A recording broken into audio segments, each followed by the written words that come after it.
Well, howdy there, Internet people, it's Belle again. So today, we're going to talk about what happens if Trump wins.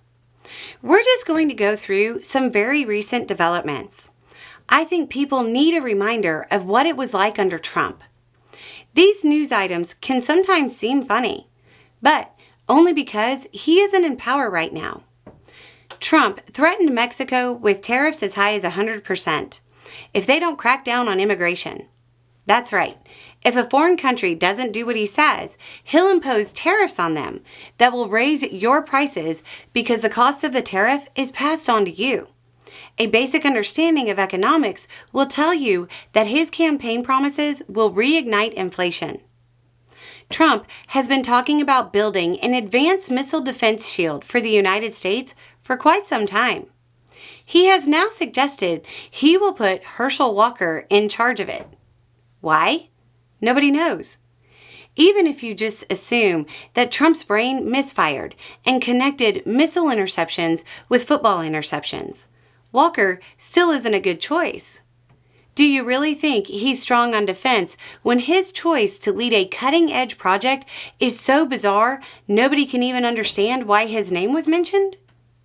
Trump said, quote, "I don't mind that so much," when talking about the possibility of members of the press being injured in an attack. Nothing says presidential material like joking about mass incidents and attacks on the press. Trump got bad news from an Iowa poll conducted by a pollster he once called, quote, "a great pollster." Actually, very, very powerful pollster, very good, talented pollster. But now that the polling data didn't go his way, he called her a, quote, Trump hater. When referencing the polling that hurt his delicate little ego, he said, quote, "It's called suppression. They suppress, and it actually should be illegal." That's right. Polls that don't praise him should be illegal. Got it. At a Milwaukee rally on November 1st, Trump dismissed sea level rise while citing incorrect numbers and asked, who cares about it?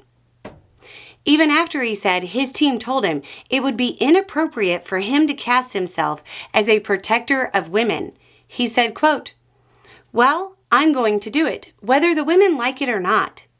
Yeah, that's the problem. Trump has indicated that RFK Jr. will have a large role in healthcare if he's elected. When a member of the press asked if Trump would allow him to ban certain vaccines, Trump refused to rule it out. Trump has previously said, quote, he can do anything he wants when talking about RFK Jr. They don't seem to be done taking away your bodily autonomy. Trump downplayed the comments at his rally about Puerto Rico that led to massive backlash. He said, quote, he was a comedian. He joked. He mentioned Puerto Rico.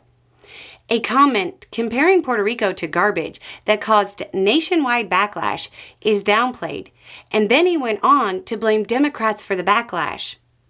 If he can't take responsibility for something he thinks is a joke, how can he take responsibility for a country? Trump had an intimate moment with a microphone. If you don't know what I'm talking about, good. Let's just say it's certainly worse than a tan suit and is not presidential behavior. The reality is that his politics are going to be far more damaging than the stuff I mentioned, but I wanted to limit what we talked about to just a few days. This type of absurdity, combined with the bad economic policies, weak foreign policy, and the division of Americans for his own political gain, is one possible future that America can choose today. Anyway, it's just a thought. Y'all have a good day.